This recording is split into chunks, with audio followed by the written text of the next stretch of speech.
अब हम बात करते हैं लोकतंत्र के बहुलवादी सिद्धांत की। लोकतंत्र के अभिजनवादी सिद्धांत के विरोध स्वरूप लोकतंत्र का बहुलवादी सिद्धांत भी प्रचलित हुआ। लोकतंत्र का बहुलवादी सिद्धांत जन सामान्य के बदले समूहों की भूमिका पर बल देता है। कुछ विचारकों ने लोकतंत्र संबंधी ऐसे सिद्धांतों का निरूपण किया है जो अभिजन सिद्धांत और बहुलवादी सिद्धांत का मिश्रण है, लेकिन यह भी सही है कि बहुलवादी सिद्धांत की उत्पत्ति अभिजनवादी सिद्धांत की प्रतिक्रिया के विरोध में ही हुई है।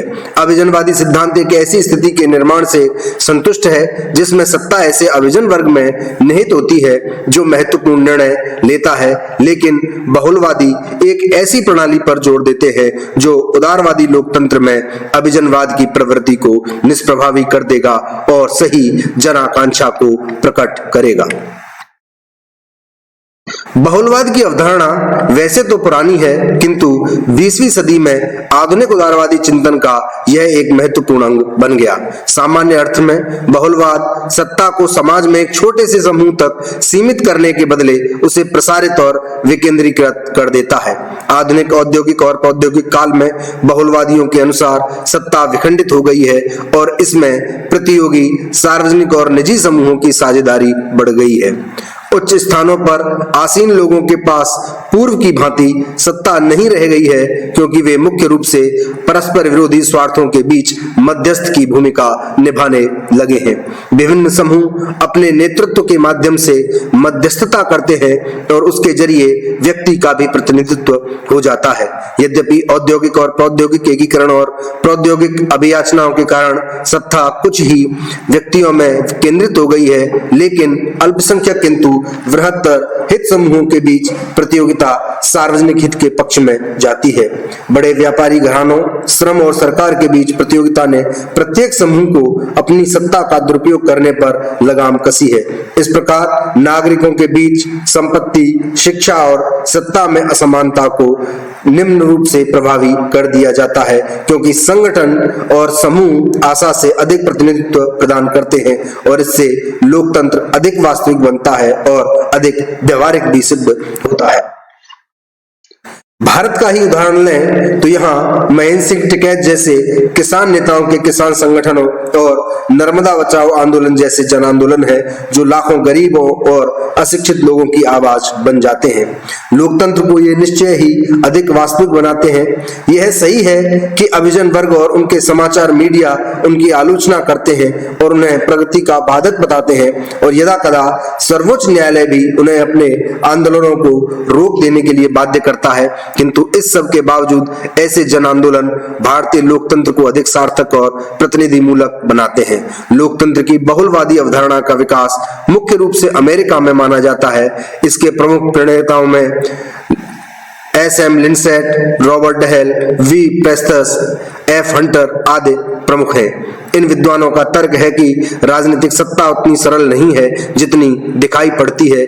यह विभिन्न समूहों, संगठनों, वर्गों और संघों समेत अभिजन वर्ग जो आमतौर पर समाज को नेतृत्व प्रदान करता है के बीच बटी हुई है। विभिन्न स्वार्थी समूह अपनी मांगों को सीधे तौर पर तो प्रस्तुत करते ही हैं, विभिन्न राजनीतिक दलों के माध्यम से भी प्रस्तुत करते हैं। बहुलवादी लोकतंत्र की एक परिभाषा इस प्रकार दी गई है। यह एक ऐसी राजनीतिक प्रणाली है जिसमें नीतियां विभिन्न समूहों के बीच पारस्परिक परामर्श और विचारों के आदान प्रदान के द्वारा निर्धारित की जाती हैं, क्योंकि कोई भी समूह या अभिजन वर्ग इतना सशक्त नहीं होता है कि वह अकेले सरकार पर इतना दबाव डाल सके कि वह उसकी सारी मांगों को पूरा कर सके।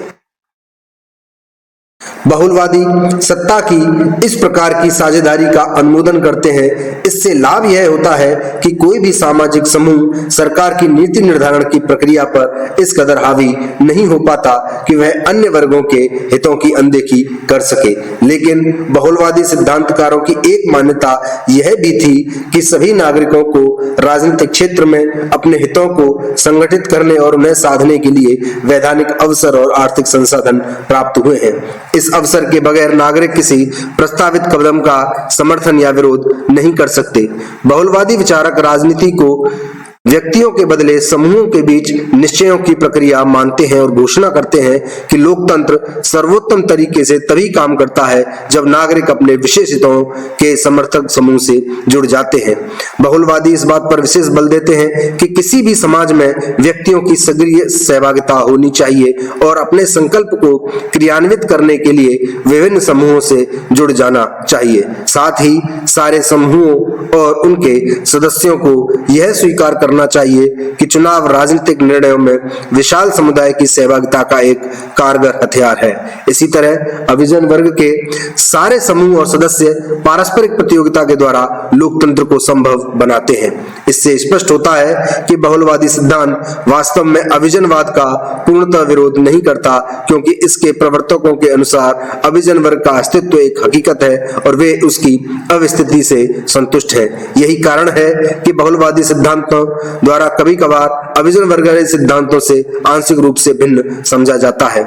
अमेरिकी राजनीतिक विचारक रॉबर्ट डहेल लोकतंत्र की अभिजनवादी और बहुलवादी अवधारणाओं को संयुक्त करते हुए अपनी लोकतांत्रिक अवधारणा को बहुतंत्र की संज्ञा देता है। उसके अनुसार जनता समूह और अभिजन वर्ग के राजनीतिज्ञों दोनों के माध्यम से सक्रिय होती है। डहेल ने ऐसे अनेक समुदायों का हवाला दिया है जो सरकार के नीति निर्धारण को प्रभावित करते हैं, जैसे व्यापारी घराने और उद्योगपति, सौदागर, श्रमिक संगठन, किसान संगठन, उपभोक्ता, मतदाता इत्यादि। ऐसा नहीं है कि उनकी पूरी कार्यसूची या एजेंडा क्रियान्वित हो जाता है। सारे समूह समान रूप से सशक्त भी नहीं होते और अनेक समूह अपनी मनोनुकूल नीतियों को मनवाने की अपेक्षा प्रतिकूल नीतियों की रोकथाम में ज्यादा प्रभावी होते हैं। बहुलवादी सिद्धांत के विरुद्ध उठाई जाने वाली आपत्तियों में कुछ आपत्तियां निम्न हैं।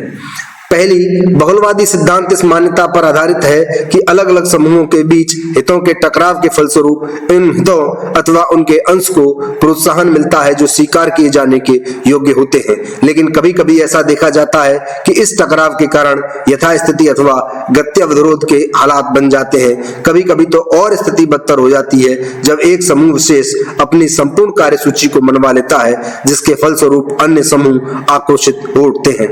बहुलवादी सिद्धांत का सूत्र वाक्य है कि लोग अपने हितों की सीधे तौर पर पूर्ति चाहते हैं, लेकिन यह सर्वथा और सर्वदा सत्य नहीं होता। लोग राष्ट्रवादी अथवा अन्य अभिप्रेरणाओं से भी संचालित हो सकते हैं। माइकल मावलोगोलिस के अनुसार बहुलवादी सिद्धांत समाज के संसाधनों को संवर्धित या पुनर्वितरित करने के तरीके खोजने में अक्षम है।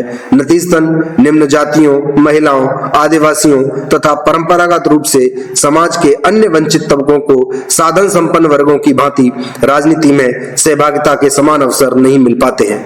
मावगोलिस का यह भी कहना है कि बहुलवादियों के पास यथोचित आर्थिक और पर्यावरणीय मूल्य पर सामाजिक समानता और विकास की कोई योजना नहीं